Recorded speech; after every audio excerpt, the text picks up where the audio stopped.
Seorang karismatik itu percaya diri dan berani mengambil resiko. Tidak ada pemimpin karismatik kok ragu-ragu. Lia Eden itu mantep loh, luar biasa kalau ceramah.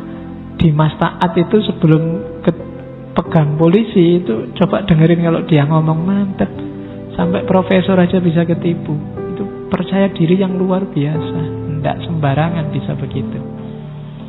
Saya pernah baca Lia Eden itu ngajak pengikutnya melakukan ritual membersihkan diri. Caranya apa? Semua rambut harus dicukur. Tidak cuma kumis, tidak cuma ini, termasuk rambut-rambut di lengan, ya apalagi yang itu harus bersih, jadi gundul-gundul pokoknya, semuanya dari atas sampai bawah. Tidak laki-laki, tidak perempuan, harus begitu. Itu ritual membersihkan dirinya, dan itu followernya percaya. Saya tidak tahu, mungkin ada nggak ritual ngecek sudah gundul bener apa enggaknya. Apa ya percaya wae lah, yang penting wis gundul kabeh. Jadi ada ritual kayak gitu. Itu kan susah loh bisa nyuruh orang kayak gitu kalau dia sendiri nggak percaya dirinya sendiri. Kalau imamnya ragu-ragu ya nggak mungkin jamaahnya yakin. Jadi cirinya begitu. Ya dulu ada orang yang ngaku Imam Mahdi di Mekah, salah satu Mahdi Sunni. Saya punya banyak tulisan tentang klaim-klaim Mahdi yang dari Sunni. Ada orang namanya Muhammad bin Abdullah Al-Qahtani. Dia yakin dirinya Imam Mahdi karena ada hadis yang bilang bahwa besok akan datang Imam Mahdi, namanya adalah namaku, nama ayahnya juga nama ayahku. Dia namanya Muhammad bin Abdullah, cuma dari suku Qahtan. Dan dia ngaku Imam Mahdi, punya saudara ipar namanya Juhaiman Al-Utaibi. Ini dia bisa, dua orang ini dan pengikutnya sekitar 500-an orang yang menganggap dia Imam Mahdi, menaklukkan Masjidil Haram. Jadi satu ketika dia dan pengikutnya menyerbu Masjidil Haram. Subuh-subuh dia sama pengikutnya masuk masjid sambil bawa senjata. Terus diserbu masjid itu, dikuasai. Semua jamaah masjid, ratusan orang yang ada di dalam itu dipaksa untuk membaiat si Al-Qahtani ini. Kalau nggak mau dibunuh. Sekitar 2 mingguan lebih, saya lupa tahun 79 apa 80, Masjidil Haram itu dikuasai oleh mereka. Ratusan yang tewas dibantai di dalam masjid. Kamu nggak pernah dengar cerita ini mungkin ya. Coba kamu lacak di Google. Namanya Muhammad bin Abdullah Al-Qahtani. Dan saat itu polisi-polisi, tentara-tentara Arab tidak berani masuk ke Masjidil Haram. Kenapa? Itu tempat suci ya, masa dipakai perang? Susah dia. Jadi akhirnya apa? Mendatangkan pasukan Perancis. Syaratnya pasukan Perancisnya disuruh syahadat dulu. Ya, susah ya. Dirinya sendiri yang muslim tidak berani masuk. Akhirnya minta bantuan orang lain, tapi orang lain ini suruh syahadat dulu. Ben dadi Islam ya lah. Jadi ratusan yang meninggal selama 2 minggu. Dan bisa dapat pengikut 500-an orang, itu kan luar biasa zaman itu.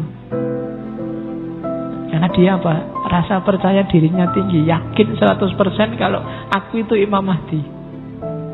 Dan orang diwajibkan yakin. Sebenarnya kalau mau bertahan mati-matian mungkin korbannya lebih besar. Cuma kepercayaan para pengikutnya merosot karena ada hadis yang bilang nanti kalau ada tentara-tentara non-muslim datang, Allah akan mendatangkan pasukannya dari dalam bumi. Ada hadisnya begitu ada. Ini ditunggu-tunggu sudah diserbu pasukan Perancis yang dari dalam bumi kok tidak muncul-muncul. Akhirnya mulai tidak percaya sama Imam Mahdinya. Begitu nggak percaya ya jatuh sudah pendukungnya. Dan itu yang terjadi. Jadi percaya diri, berani dengan resiko, siap menerima resiko, baik resiko profesional apalagi fisik, dan mampu membuat jamaahnya berani berkorban, nggak masalah. Yang penting demi si pemimpin yang karismatik ini. Dulu Indonesia punya Soekarno.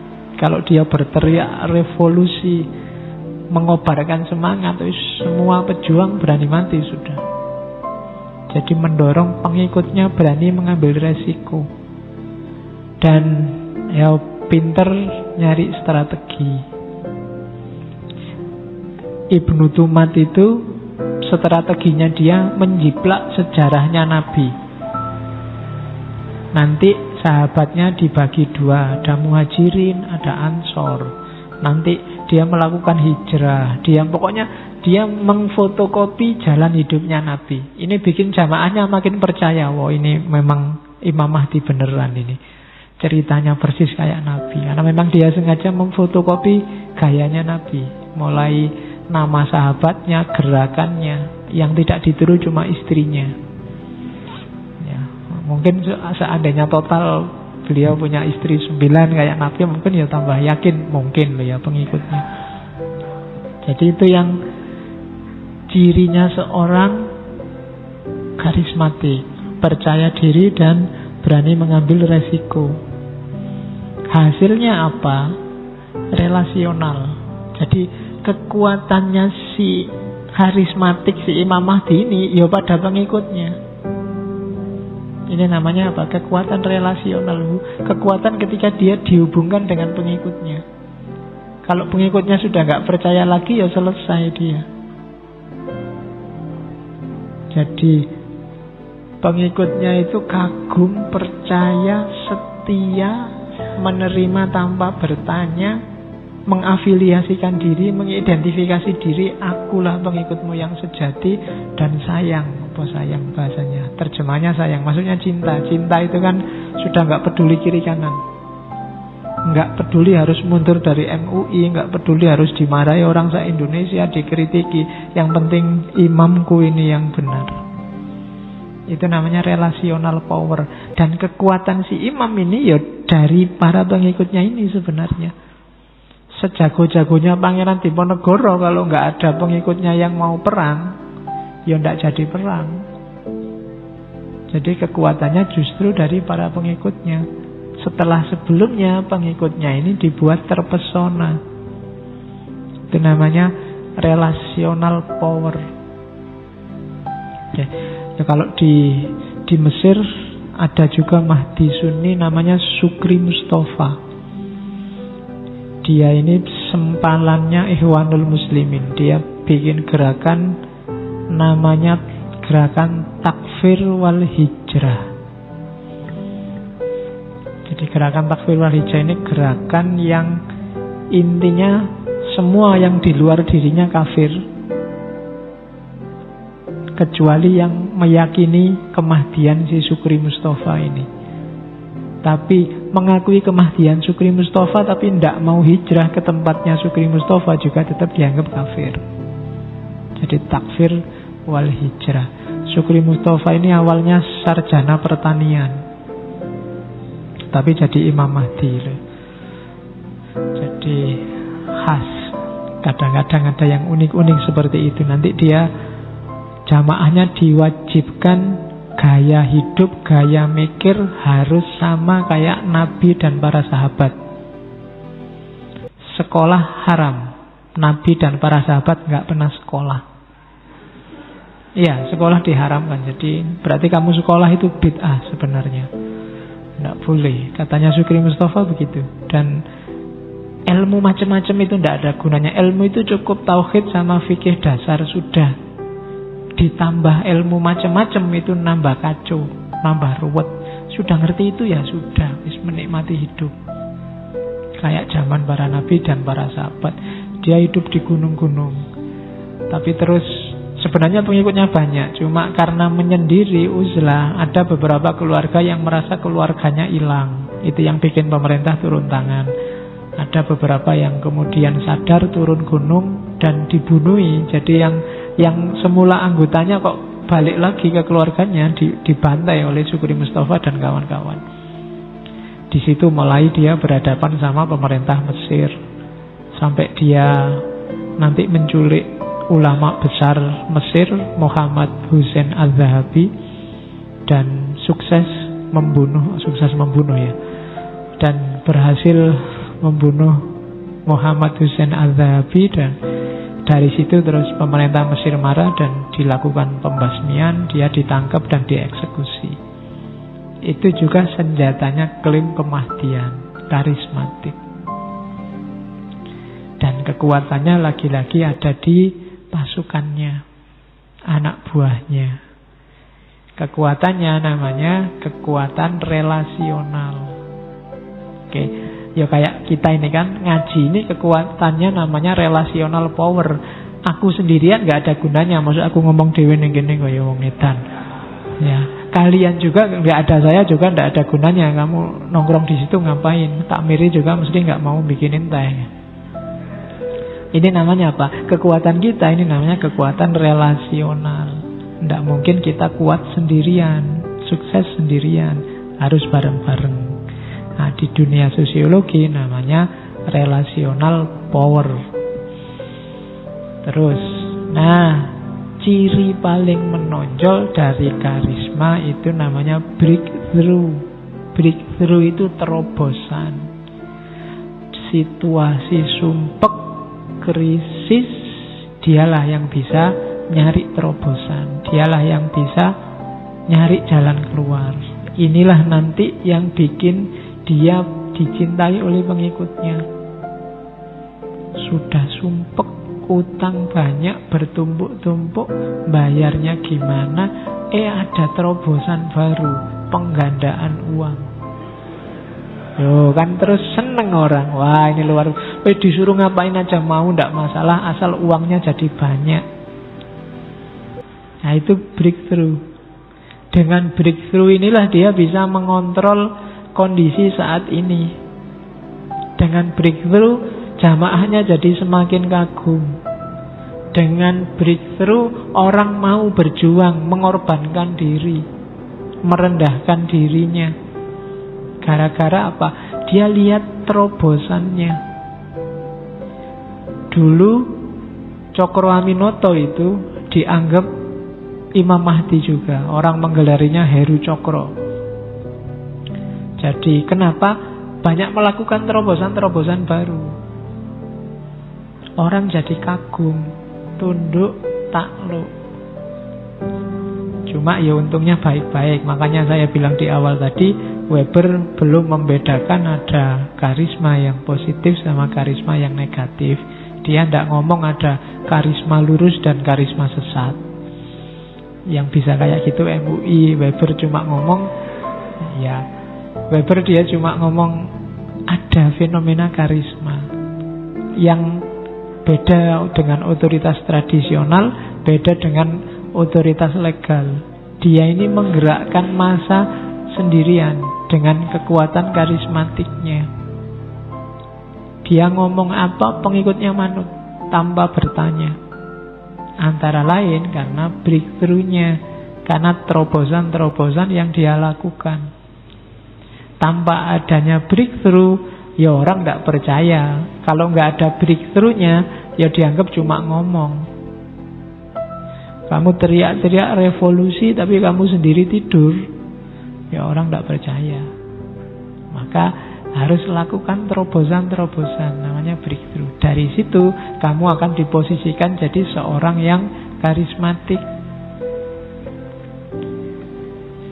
Oke, nah untuk bisa melakukan terobosan, maka pemimpin yang karismatik harus punya 4 modal.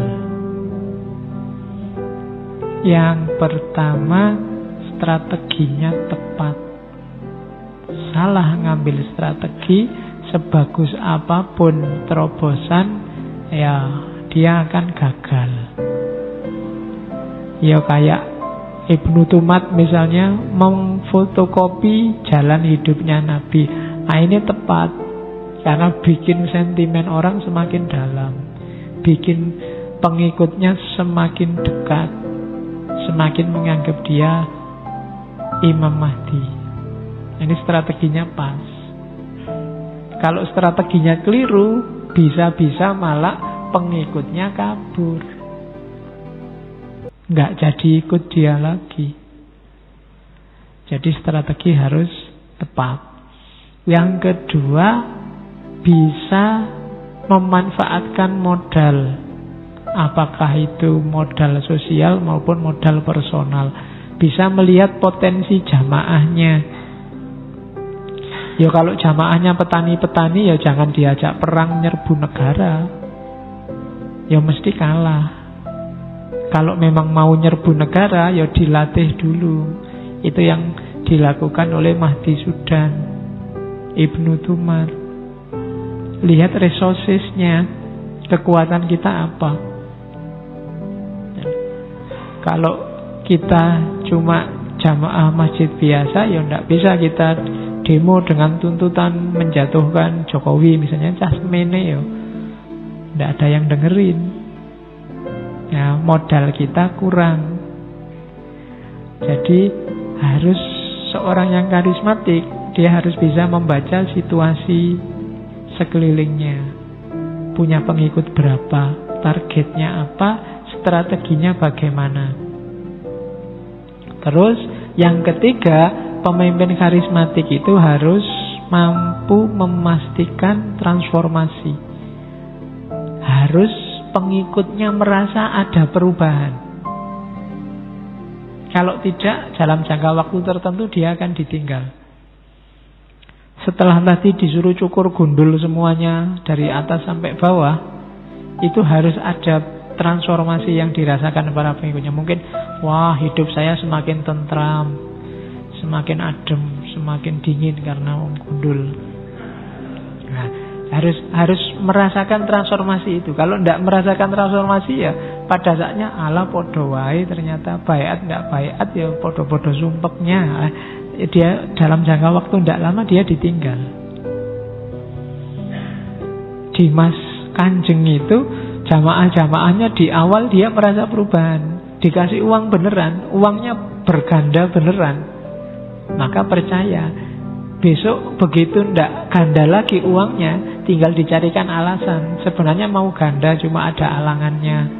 Jinnya baru lari kena gas air mata, jadi nggak jadi. Kan dia bilangnya begitu. Jadi harus diyakinkan dulu di awal bahwa dia bisa bikin transformasi, bisa bikin perubahan. Karena kalau tidak, ya lama-lama pengikutnya lari. Dan yang terakhir, harus sensitif terhadap emosi pengikutnya, harus peka. Jadi kenapa? Karena pengikutnya ini kekuatannya. Dia harus selalu care, selalu ngerti anak buahnya butuh apa, pingin apa. Paling tidak dia harus mengupayakan pemenuhan itu. Kalau tidak, pasti dia ditinggal oleh jamaahnya. Jadi kalau kalian besok pingin jadi pemimpin yang karismatik, carilah strategi yang tepat, manfaatkan sumber daya secara pas, pastikan terjadi perubahan, dan perhatikan anak buahmu. Kalau tidak, kamu akan ditinggal. Lawannya pemimpin karismatik itu kalau di teori sosiologi yang lain adalah pemimpin transaksional. Pemimpin transaksional itu ya bukan karisma dia yang main, tapi aturan-aturan transaksional. Kamu kerjalah padaku, nanti tak gaji sekian. Kamu akan dapat ini, dapat itu transaksional. Kalau karismatik, pengikutnya tidak nuntut dapat ini, dapat itu. Dia cuma nuntut perubahan situasi, transformasi kondisi. Dan dia rela melakukan itu, bahkan dia mau berkorban untuk itu. Nah, itu pemimpin yang karismatik. Nah, ini fenomena selanjutnya, namanya rutinisasi karisma. Jadi rutinisasi karisma itu terjadi ketika bosnya Pemimpin yang karismatik tadi sudah tidak ada. Ketika pemimpinnya meninggal, gimana ayo? Ini jamaahnya bisa bubar ini.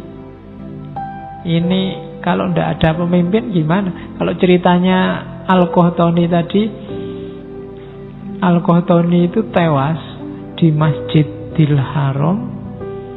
Cuma kabar tewasnya tidak disebarkan dulu ke jamaahnya. Karena begitu disebarkan, mungkin jamaahnya langsung nyerah.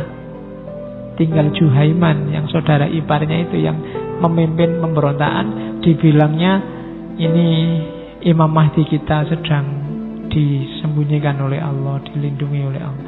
Padahal sudah tewas. Karena kalau dia bilang ini Imam Mahdi kita sudah tewas ditembak tentara Perancis, langsung bubar. Jamaahnya mungkin langsung nyerah. Dan kalau nyerah ya tinggal ditunggu aja tanggal eksekusinya.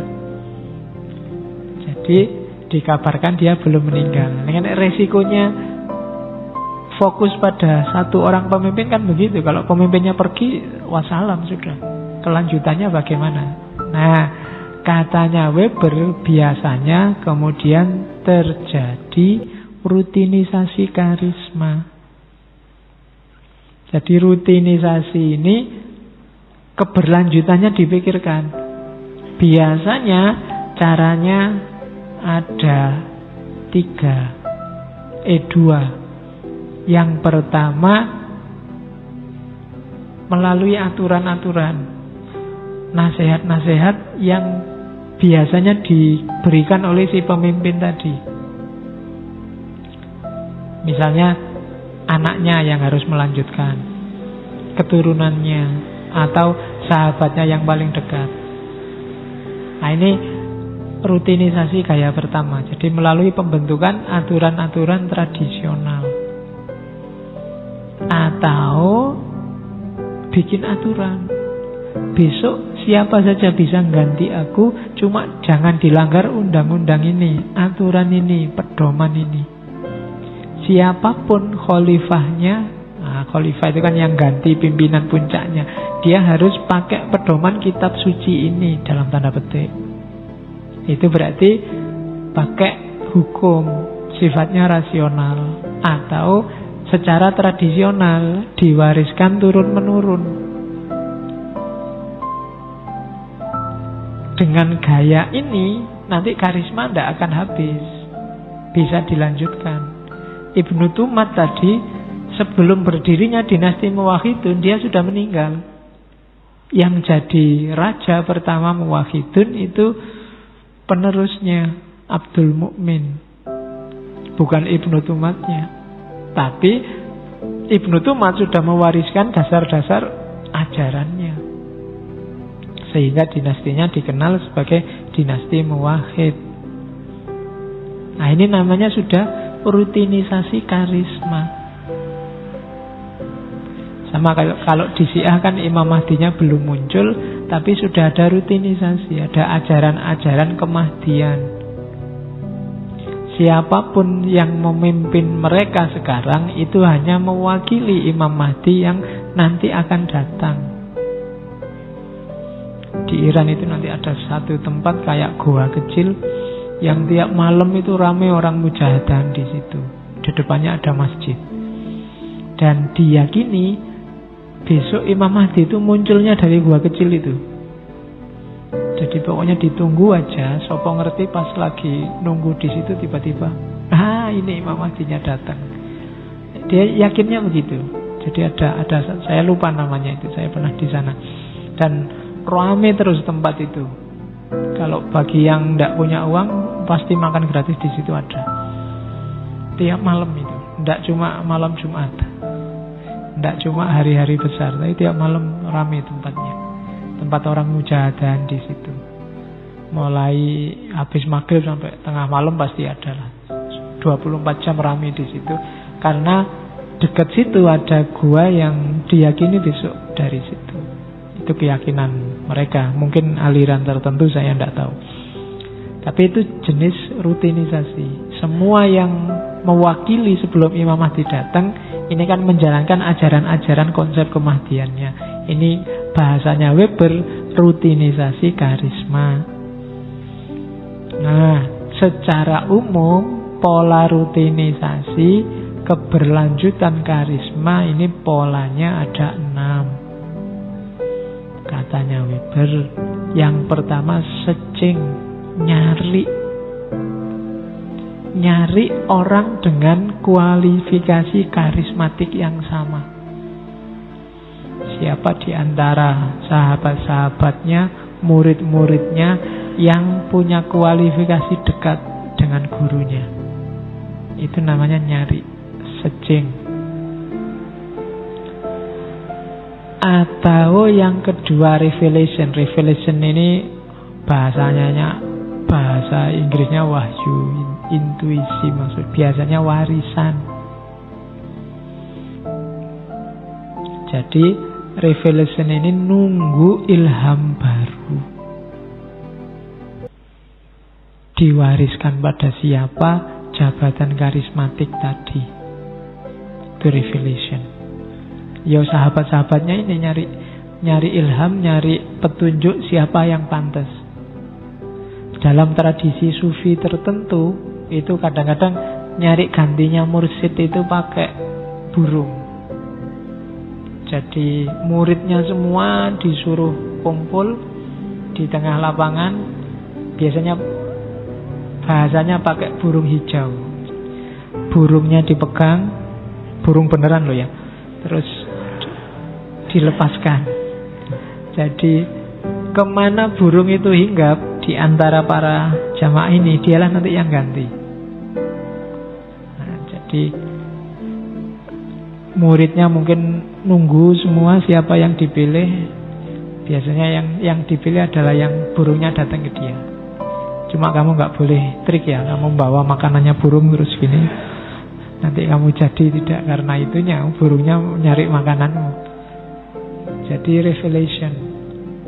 Yang pertama nyari, berusaha, kalau ini nunggu petunjuk.